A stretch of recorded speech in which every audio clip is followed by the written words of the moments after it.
Highways కొన్ని వందల సంవత్సరాల క్రితం మన దేశాన్ని పరాయి దేశస్థులు ఆక్రమించిన ఆ తర్వాత కూడా మరల మరల మరల ఎవరెవరో వచ్చి మన దేశాన్ని చీల్చి పరిపాలన చేసే పేరుతో దోచుకున్న అడుగడుగున అనువనువున వాళ్ళకి సాయపడిన వారిలో పనికి మన లుచ్చాగాలు లఫంగాలు దరిద్రులు నీచులు మూర్ఖులు శాడిస్టులు ఇటువంటి వాళ్ళు ఎవరు ఏంటని చూస్తే మన హిందువులే.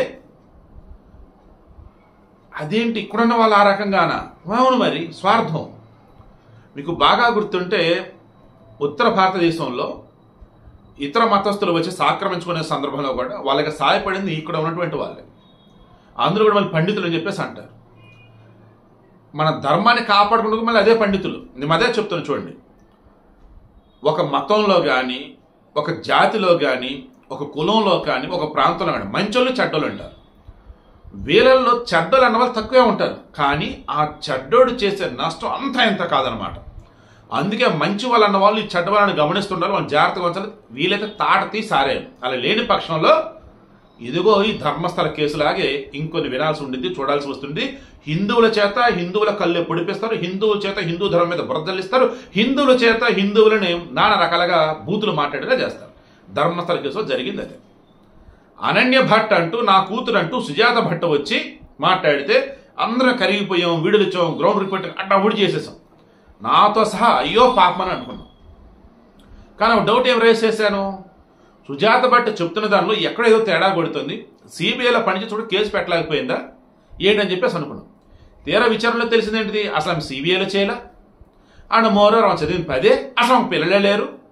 అన్నింటికి మించి ఆమెకు పెళ్ళే కాల, జస్ట్ ప్రభాకర్ అనేవారితో కలిసి ఉంది తప్ప వేరేది కాదు. 2007 వరకు ఉంది. 2009లో అతను చనిపోయి 2007కి వెళ్ళిపోయి బెంగళూరులో ఎక్కడో ఉంది. ఇప్పుడు 2003లో అనన్య భట్ నా కూతురు తప్పిపోయిందని చెప్పేసి అంటుంది. 2022లో తప్పిపోయింది అంటుంది. ఈమెకు సంబంధించి కళావాణి సుధానే పత్రికలను మొత్తం ఆర్టికల్స్ వస్తాయి.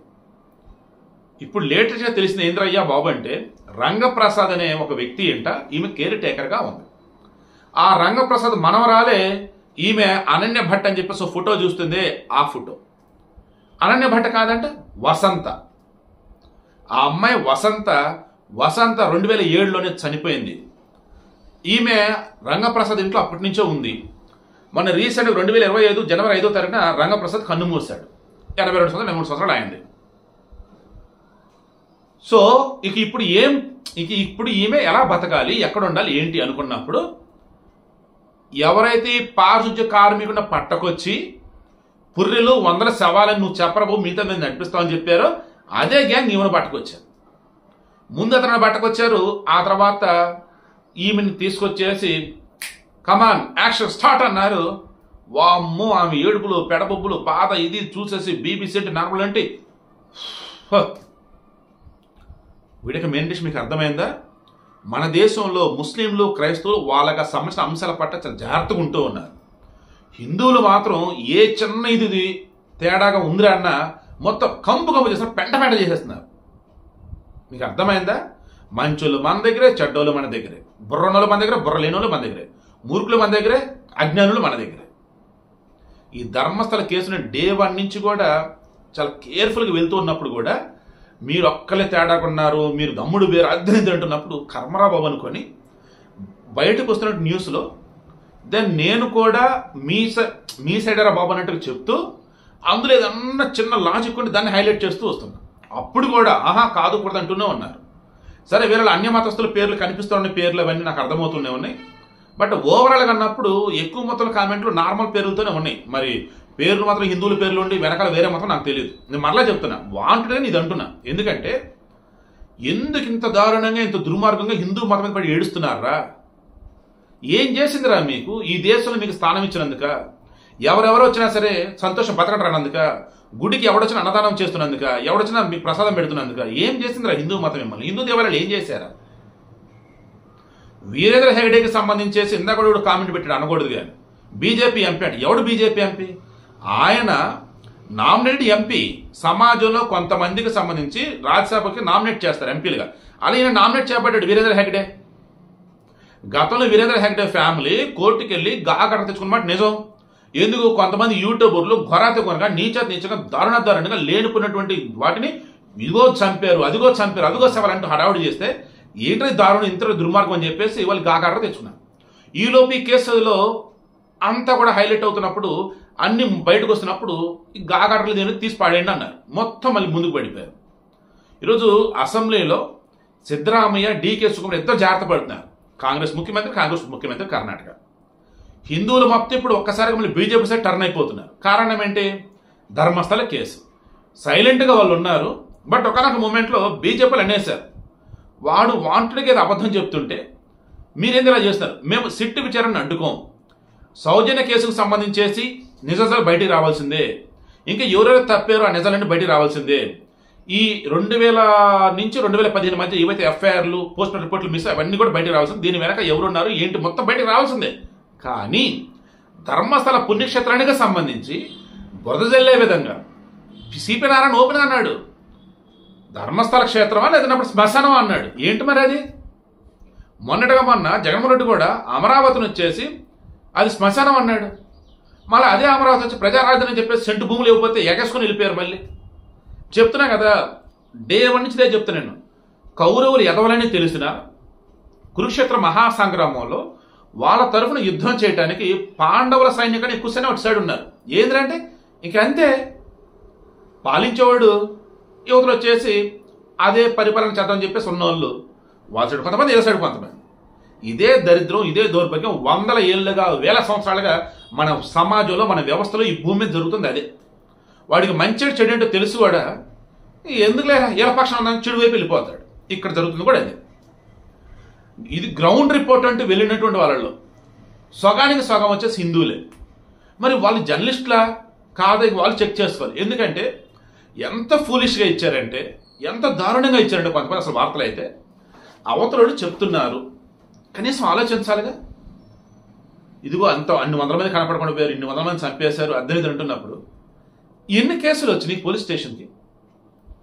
ఈమె సౌజన్య కేసు ఒకటి. ఈ ఇష్యూ హైలైట్ అయిన తర్వాత కూడా పద్మలత, వేదవల్లి, అనన్య భట్టు, సౌజన్య 4 అమ్మాయిలే వచ్చాయి. మిగతా వాళ్ళంతా ఎందుకు నోరెత్తట్లా? 100 శవాలు అన్నారు, హత్యలు చేశారు, ఆత్మహత్య అంటారు, రేప్ చేసి చంపేశారు అంటున్నారు. ఎందుకు మరి కేసు పెడతానికి రాలా? అదే అడిగాను కదా. వాళ్ళు బెదిరించారు, వాళ్ళు ముందుకు చంపేస్తారు.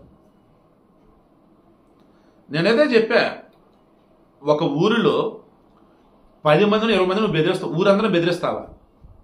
ఊరంతా ఏకమైతే ఎవడేం బీగుతాడు? ప్రజెంట్ సోషల్ మీడియా రోజులు ఇవి. ఇప్పుడు కూడా ఇంకా భయపడుతూ ఉంటారా? ధర్మస్థల క్షేత్రము మంగళూరుకి 70 కిలోమీటర్లు ఏమో, బెంగళూరు అనేది ఉందిగా, ఊరంతా బెంగళూరు ధర్నా చేస్తే అవడానికి పీకుతాడా? ఇది కూడా చెప్పాను నేను. సో 100 అన్నది అసలు నిజమే కాదు, ఎక్కడో తేడా కొడుతుంది అని నేను ఇప్పటికీ చెప్పా. మార్నింగ్ చెప్పా, నిన్న కూడా చెప్పా. ఇప్పటికీ పారిశుద్ధ్య కార్మికులకు వత్తాసి చేయమని. ఇంత ధైర్యం ఇతను వచ్చాడంటే ఏదో నిజం బయట పెడతానికి అన్న. మొత్తానికి ఏంటి నిజం అంటే, ఇతని వెనక ఎవరో ఉండి ఇదంతా చేర్చారు. ఆ గ్యాంగ్ ఎవరంటే తమిళనాడు వాళ్ళు 2023 నుంచి ఇతన్ని ప్రెజర్ పెడుతూ ఉన్నారు. సో మొత్తానికి ఇతను బయటపెట్టిన నిజం ఏంటి? ధర్మస్థలం మీద బురద చల్లాలి, హిందువుల మనోభావాలు దెబ్బతీయాలి, హిందూ పుణ్యక్షేత్రాలు వచ్చేసి మంచి కదని చెప్పాలి అని ఒక గ్యాంగ్ కుట్ర చేస్తోంది. కేరళ క్రిస్టియన్సా, తమిళనాడు ముస్లింసా, లేదన్నప్పుడు ఇంకెవరన్నా ఈ సెక్యులర్ ముస్లింటువంటి సంఘ విద్రోహ శక్తుల, ఇవన్నీ విచారణలో తెలియాలి. ఆల్రెడీ కర్ణాటక హోంమంత్రి పరమేశ్వర్ కూడా చెప్పాడు, ఇప్పటి వరకు ఏదైతే తవ్వకాలు జరిపారో అందులో ఒకటే శవం దొరికింది, అది కూడా రీసెంట్ది అంటున్నారు. ఎంపికలు ఏవో దొరికినాయి కదా, అది లాంగ్ బ్యాక్ అంటున్నారు. రెండింటి కూడా మగాడికి సంబంధించినవి అంటున్నారు. విచారణ నడుస్తూనే ఉంది. సిట్టుని విచారణ మేము అడ్డుకోలేదు, సిట్టు వాళ్ళ ఇష్టం.